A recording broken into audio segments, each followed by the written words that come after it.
Hi everyone, it's me, and today let's learn about the different art styles to a movie together. Let's go! Frame by frame. Welcome, ladies and gentlemen, to Frame by Frame, a series dedicated to the craft of filmmaking.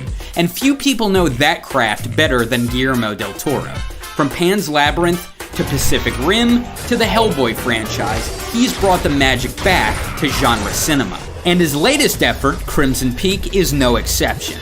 Now, I'm assuming you've already seen the advertisements for the film, but look at them again.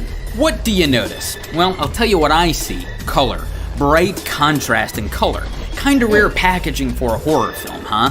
Well, it's no arbitrary choice. Nothing with Del Toro ever is. Somewhat around blue and red, contrasting colors. But this dynamic use of color is actually an homage to another legendary director. But do you know who?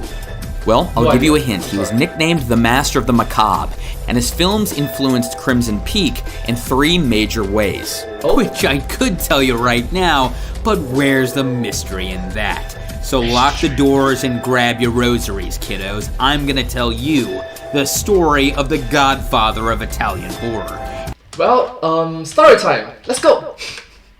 And how his style haunts the halls of Crimson Peak.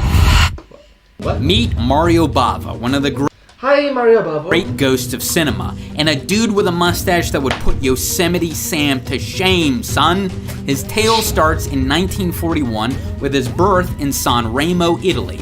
Both a gifted cinematographer and director, Bava made 36 films in his time. 1941, World War II. Works of note include Black Sunday, Kill Baby Kill, and Blood and Black Lace. Fun fact, Bava also made a film titled Black Sabbath, a name Ozzy Osbourne lifted for his iconic band. Ozzy's idea to piss on the Alamo, however, was all his own brilliant idea. But the Master of the Macabre was an auteur as much as any Kubrick or Wells. So his films have several reoccurring traits. The first and most noticeable was his use of color. He'd paint scenes like these in contrasting hues. Yeah, I can see blue and red backgrounds. Pairing, for example, reds with blues or greens with magentas. Now, oftentimes, the reasoning behind Bava's use of color was symbolic. Sickly green tones represented corruption. Deep reds would underline scenes of violence or passion, or passionate violence where a woman was getting her face boiled against something really hot.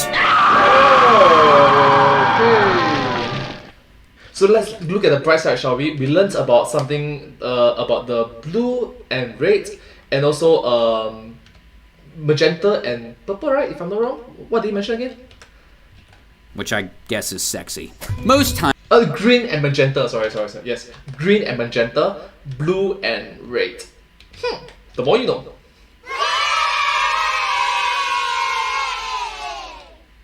Let's continue.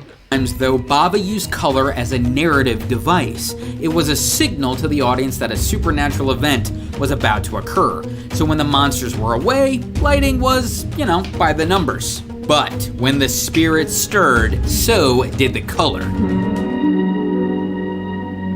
And death never looked better. That beauty would not have been possible without a little help, which brings us to the second trademark of Bava's films, the use of sets. Bava used sets because, frankly, they're easier to light. You can hide a lot of 2Ks above a room without a ceiling, after all. And also back in the day, CGI was not... You get the point. And if you didn't notice, Bava cared quite a bit about lighting. So sets gave him the flexibility his style required. Plus, you build a set, which allows the crew to increase the scale of the walls or warp the architecture like Bava did here and 100 other times. The result? A world where everything seems just a bit off. Where the lighting can be manipulated to maddening effect. Where proportion and scale defy reason. And one where Bava could make his surreal vision a reality. I really like it that his pieces look so creative, very unique, and it's just outstanding, literally outstanding for back in the days, so you get the point. Now, speaking of realities, Bava's films share a common one, They're often period pieces where kings and commoners alike are haunted by transgressions of the past. And when I say haunted, well, I actually mean haunted. Take Black Sunday, for example. It takes place in 17th century Moldavia. The plot: a witch put to death returns 200 years later to kill her descendants. Kill Baby Kill fits the mold too.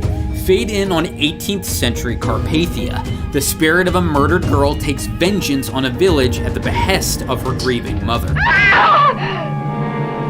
Or I Verdelak, part of the Black Sabbath anthology. It's set in 19th century Russia, and the story revolves around a father who returns home 10 days after hunting a Verdelak, a creature that preys on the blood of its loved ones. And as you can guess, Dad returns a Verdelak himself, which makes for one hell of a family reunion.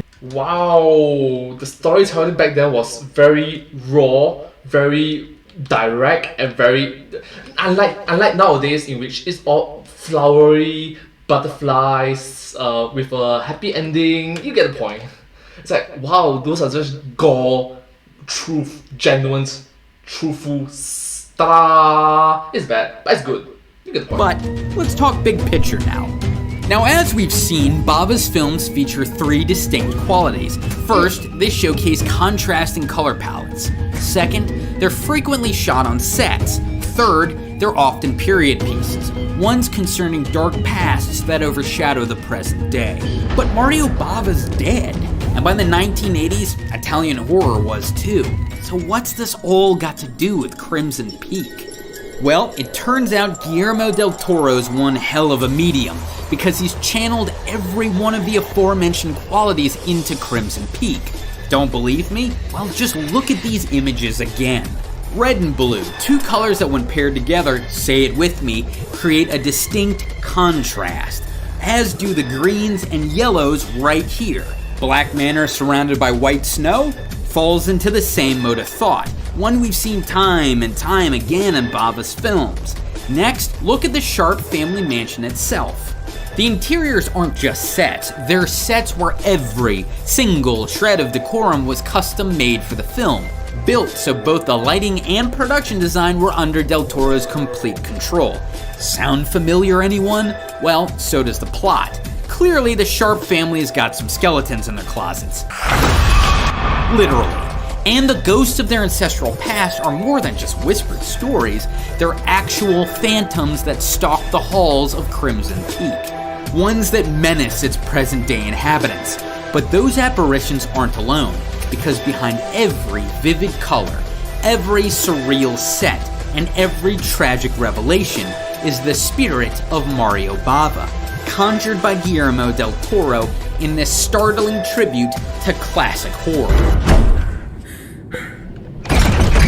What is it? What do you want?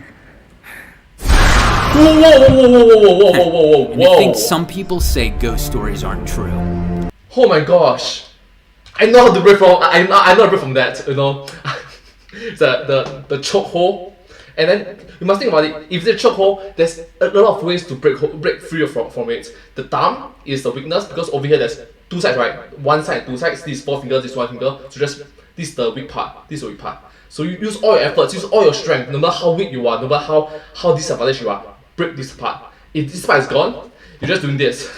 This part, you're just doing this, and you lose grip. You lose grip over time. So something like that. I mean, that's how the claw machines works lah. Those claw machines. So you get the point. Shows what they know. Thank you for watching, ladies and gentlemen. Thank you. Don't forget to so subscribe much. to this channel, Film Theory, for more fantastic film-related content. Subscribe and ring the notification bell as well. Thank you so much. Thank you. And if you want to check out more Frame by Frame, make sure to click the frame to the left to watch my episode on the secret behind Birdman's continuous takes. Or if you'd like to check out a Film Theory episode on 50 Shades of Grey, click the frame to the right. And until next time, my name is Kyle, and this has been Frame by Frame. Frame by frame. Well, thank you so much. Thank you. I hope you find this video very educational, inspirational, and just motivating for you to improve on your films maybe. Thank you so much. And if you do like this video, please remember to like, share, and subscribe to my channel, and comment down below if you have anything to share with us. Don't forget to follow my channel. I hope to see you on my next video. But hey, that's just a theory. That's the frame by frame. Okay. But hey, that's just a frame by frame. Thanks for watching. Over time. But hey, that's just a frame by frame. Thanks for watching. Thank you.